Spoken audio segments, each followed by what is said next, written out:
Welcome to this week's episode of the County Seat. We're bringing you our show today from Price, Utah at USU Eastern. Beautiful new facility here. And at this building in just a few minutes, several Utah state legislators will be coming for a site visit. They're out learning about energy in central Utah. Well, this is a great opportunity for us because we started our energy series last week at the Energy Summit in Uintah County. Today, we're going to focus that energy conversation on coal to find out how coal has played such a big role in the history of this area and what role it might play in the future. Let's start by checking in on the tour with the legislators to find out what they've learned on their field trip. The narrative that takes place in rural Utah is hard to fully understand without actually visiting the area and experiencing it firsthand. 87 members of the Utah State Legislature, along with their spouses, aides, and others, spent 2 days visiting sites in Carbon, Emery, Grand, and Sanpete counties to gain a better perspective on what is going on in some of the communities that make up southeastern Utah. Usually the meetings on the Hill at the Capitol and the folks from around the state have come up and try to tell their story. Now we have here we are out in rural Utah, and the folks from the Wasatch Front and everybody else gets to see what's going on out here in the eastern part of the state. Well, this was initiated by the Governor's Rural Partnership Board because we have long felt that it would be really good for the legislature to come out to rural Utah, get their feet on the ground, and really see and feel the kinds of things that we're dealing with in terms of rural issues. These rural areas represent 90% of the geography, but only 10% of the population. Those of us who have found ourselves on the Wasatch Front need to be very attentive and careful to their needs and concerns and realize how much we benefit from all that they do, particularly in this instance, the coal industry, which is very crucial to this area and to our state and to the energy needs of our nation. Not only our industry, the products that we produce, the people that are here, it just helps, I think, put them in touch as they make future decisions concerning the state of Utah. It's one of the ways you know you're coming into Carbon County when you see those black stripes appearing in our rocks. In Carbon and Emery County, we have 3 power plants. This is one of the 3 of them, this one that you're going to see that has been closed down. Closing down the plant had an impact of 140 jobs on our economy. Along with discussing the impacts of closing the Castlegate power plant and lost jobs, there was also a discussion about the opportunities related to coal in the area. One of the highlights of the day involved a donation of $300,000 to USU Eastern to continue their research on commercializing a new clean coke technology. Now, when you go to Cafe Rio and you're standing in line, you watch them put a burrito on a conveyor belt. And it goes through an oven without opening the door and without closing the door. That is a simple explanation of this clean coal technology that we're working on. So many of our daily necessities are available at the flick of a switch, and it's easy to forget that a majority of that power is actually produced by coal. Baseload power really is the reference to the bulk of the power system in the grids comes from a particular source, and it happens to be coal generation plants. Coal generation of power accounts for over 50% of the power that's produced in the United States, and it's even higher than that in Utah. The legislators continued on to stops in Green River, Moab, Castledale, Huntington Canyon, and Fairview to talk about other successes and challenges within those communities related to education, economic development, recreation, and water. The success of this trip will likely present itself during the 2016 legislative session, as legislators return to the Hill with a better understanding of how the policy decisions they make impact every part of the state. For the County Seat, I'm Derek Dowsett. The legislators have come away from this field trip with a lot of information about energy they didn't have before.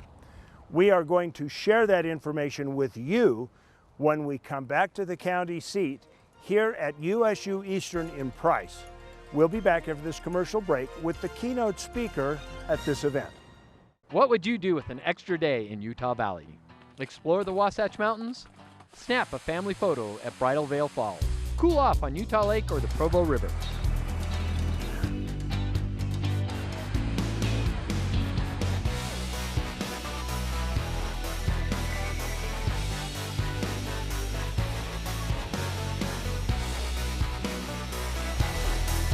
No matter what you're searching for, you can find it in Utah Valley. Bring everyone together. The farmer awakes as night releases its grip on darkness. This will always be home. As farmers, we understand that there is beauty in this solitude, and we also know that there is power in working together. The Utah Farm Bureau has always been there to fight for the needs of its members. To this day, Farm Bureau is still providing insurance to Utah's hard-working farm families, as well as your family. Utah Farm Bureau members also enjoy other benefits of membership, with discount programs on items ranging from vehicles and ATVs to health and wellness. The membership fees aren't big, but the results are. We've been around since 1916, and we're not leaving anytime soon. Utah Farm Bureau. We work for those who work to feed the world. Have you ever wanted to recreate the world around you? Add some excitement, culture, adventure? Well, there's no need to remake the world when that perfect combination already exists. Just remember 4 words. Welcome to Weber County.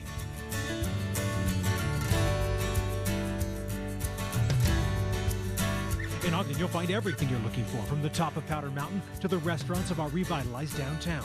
Ogden, Utah, mountain to metro and everything in between. Visit Ogden.com. Welcome back to the county seat. We are at the USU Price campus in a beautiful new facility they have down here, and we are talking and continuing our conversation on energy in the state of Utah, the legislative tour, with the keynote speaker from today's event.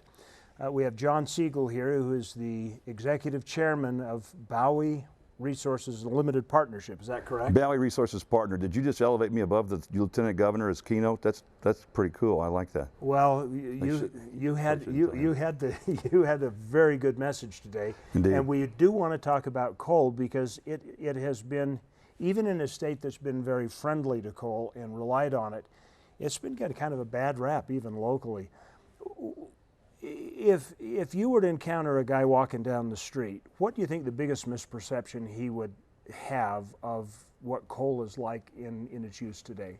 He would think it's dirty, and it's anything but.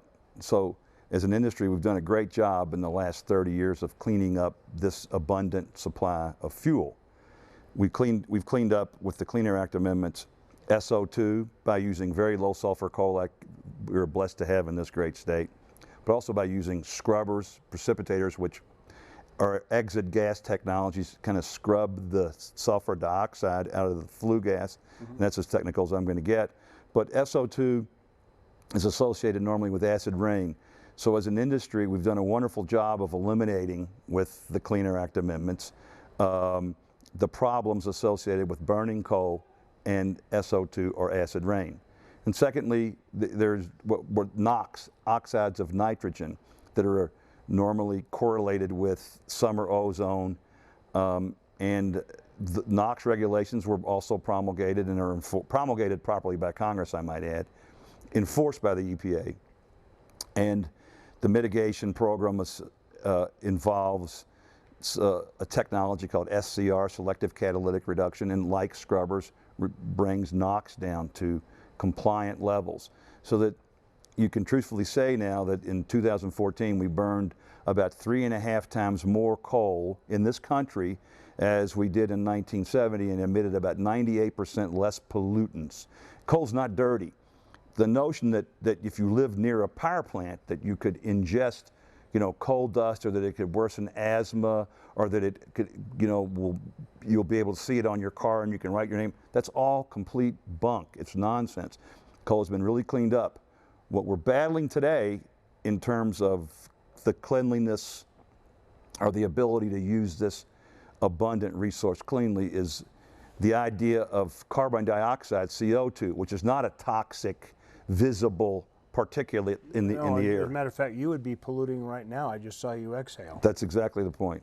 And so, I think the answer is the idea that coal is dirty. It's not dirty. It can be burned extremely cleanly and affordably, and that's what I think is tragic tragically lost in this whole debate. Okay, this may seem overly simplistic, but if I go back and remember what I learned in botany in high school, couldn't you just plant a bunch of trees around a power plant? They would thrive, be very happy, and sequester CO2. I mean, isn't that really just a regular balancing act? You're right, that's an oversimplification, but it is interesting to note that in control studies, that certain trees and plantings and seedlings were measured with controlled amounts of CO2, and you get superior growth with the higher level of CO2 concentration.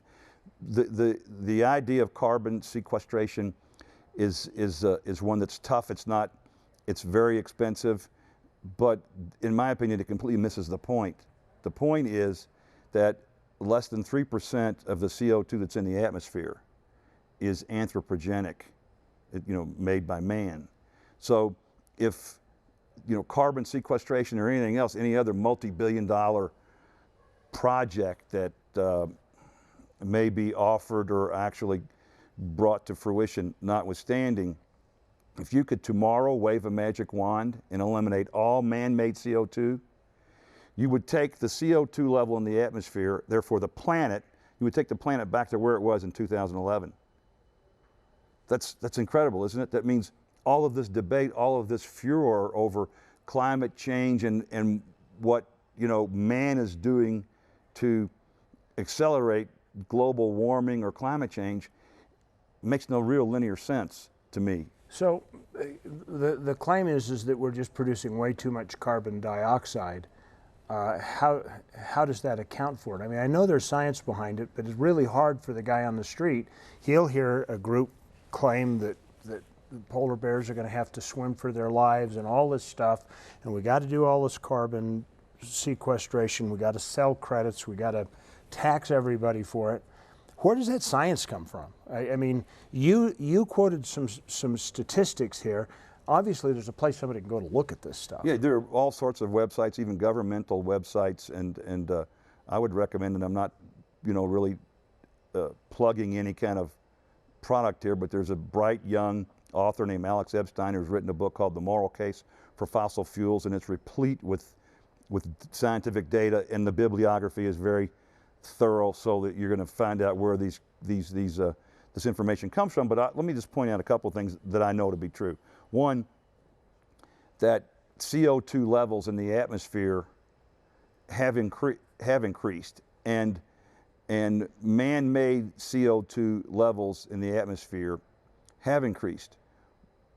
But that's the end of the sentence. See, the other side of that equation is, and therefore storms are worsening and droughts are worsening.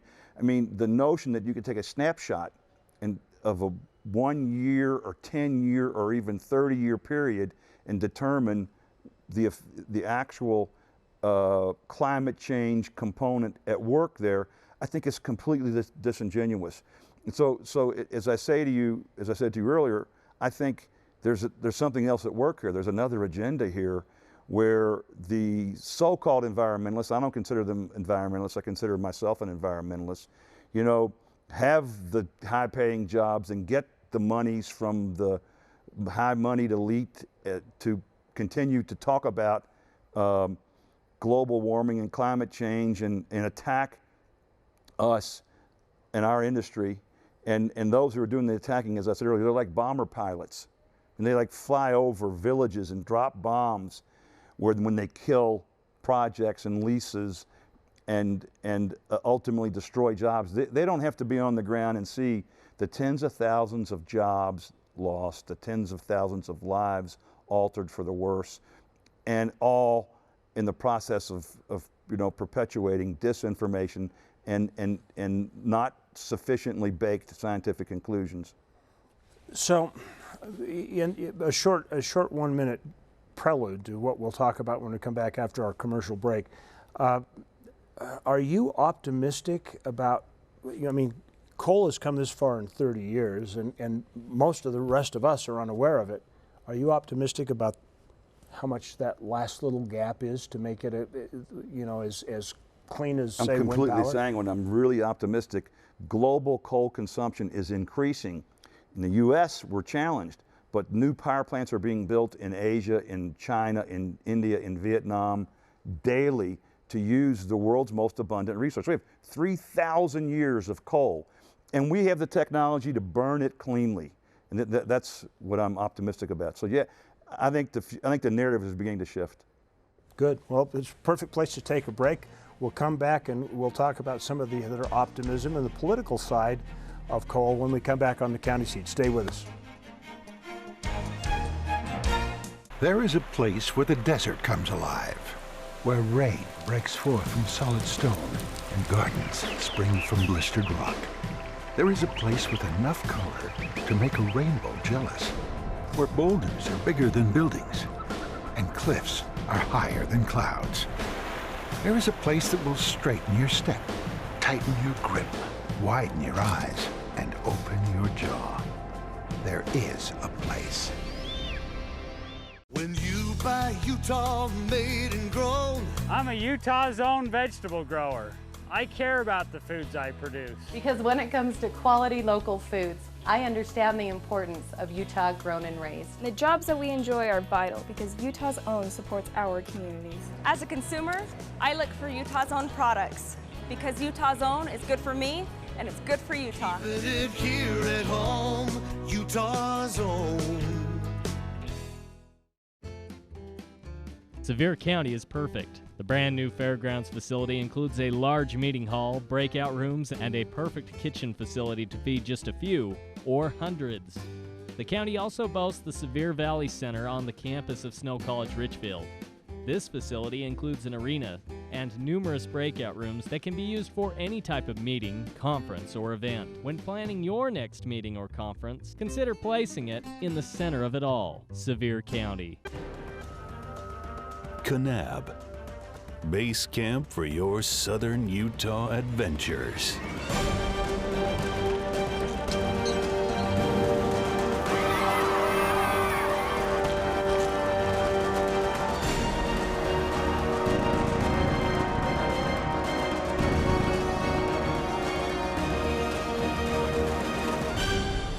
You belong in Kanab.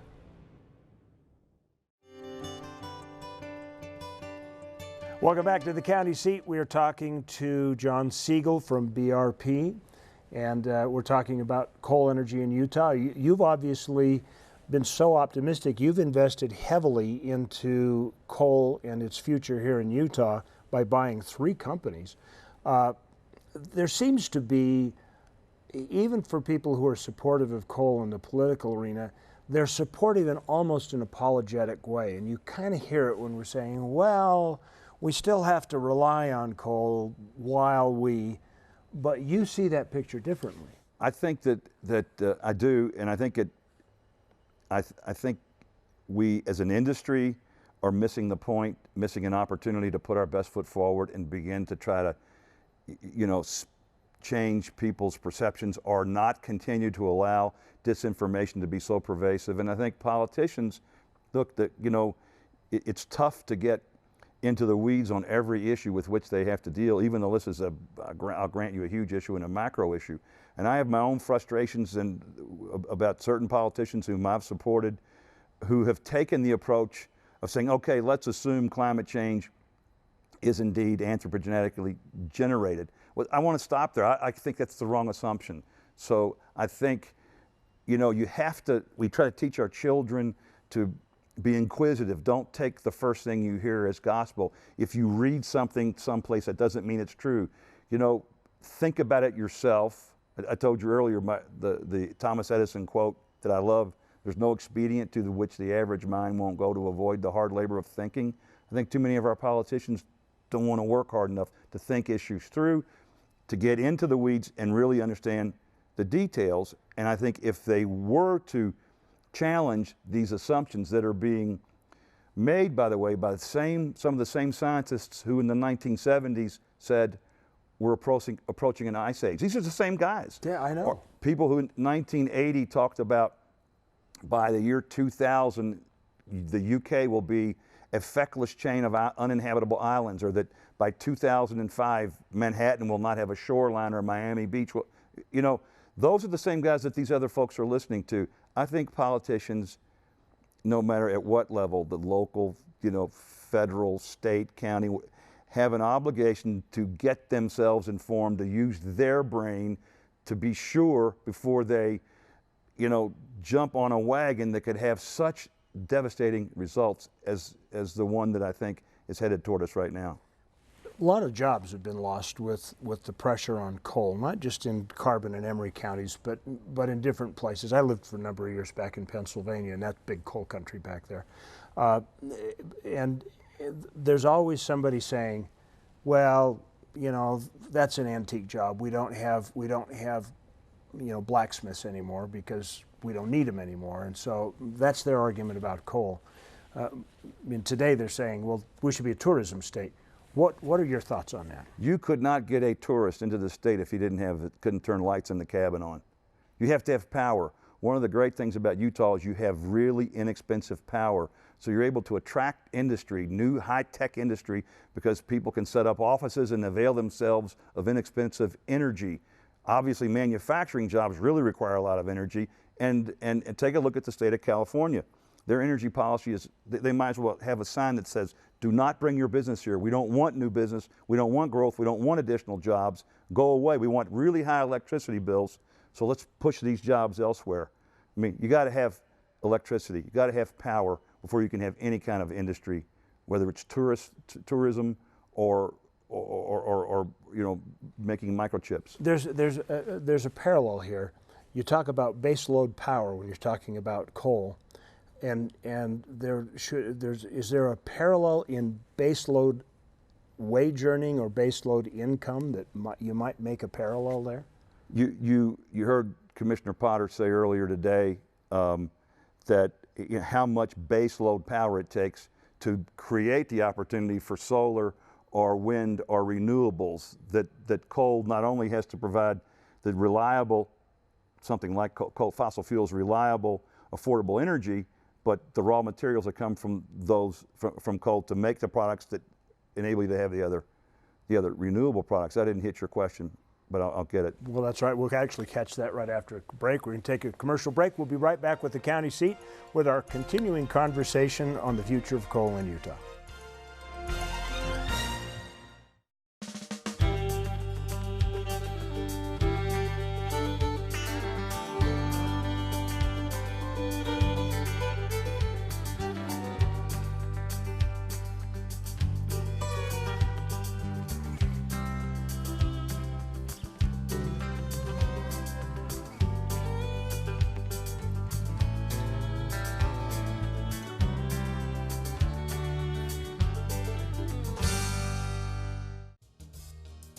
The Bear Lake Valley is a beautiful, rural, historical, and recreational paradise. The changing of the season makes now a great time to come our way to see the warm colors of fall in contrast with the cool blues of Bear Lake.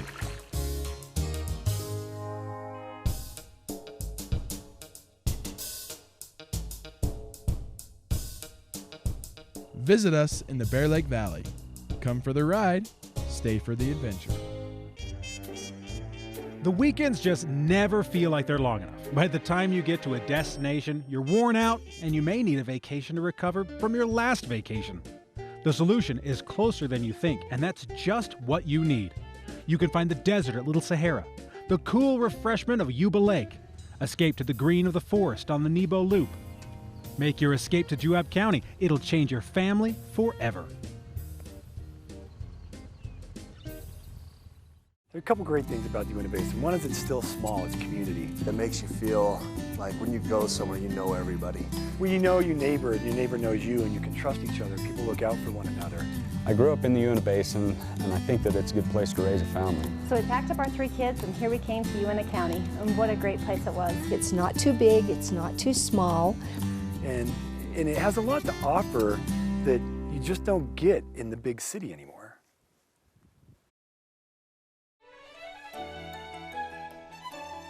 Welcome back to the county seat. We're having a conversation today with John Siegel for BRP. That way I don't mess up the name. And I want to just pick up our conversation where we left off. Yeah, because I didn't address your question. When you talk about the loss of coal jobs, and then the whole job continuum or spectrum, you know, what sort of industries and what sort of jobs associated with those industries should we as a state in Utah attract. Coal jobs should be sacrosanct. We have about 800 Utahans who make an average wage, including benefits, of about $115,000 a year. We have about a $90 million payroll. We've invested about $750 million in our business in Utah. We buy about $76 to $80 million a year of goods and services from local purveyors. This is the ripple over effects are huge. But having said that, you know, I think again, coal jobs are one thing, and coal-related jobs, high-paying, good, great Americans, the sort of fiber, the people who work in these jobs that made, you know, that you found in the people who made this country great. And that's why I'm so excited to be kind of exclusively in Utah. But the other thing is that can't be dismissed is two things. One, you have to have affordable energy if you want to play in the job creation game, period. That's why California is losing out. People who live in California live there for the climate, not because, you know, it's a great place to like build a business. The second thing is, for me, as we wrap up, Chad, it's an issue about your values. I mean, it's an either-or proposition for me, this debate.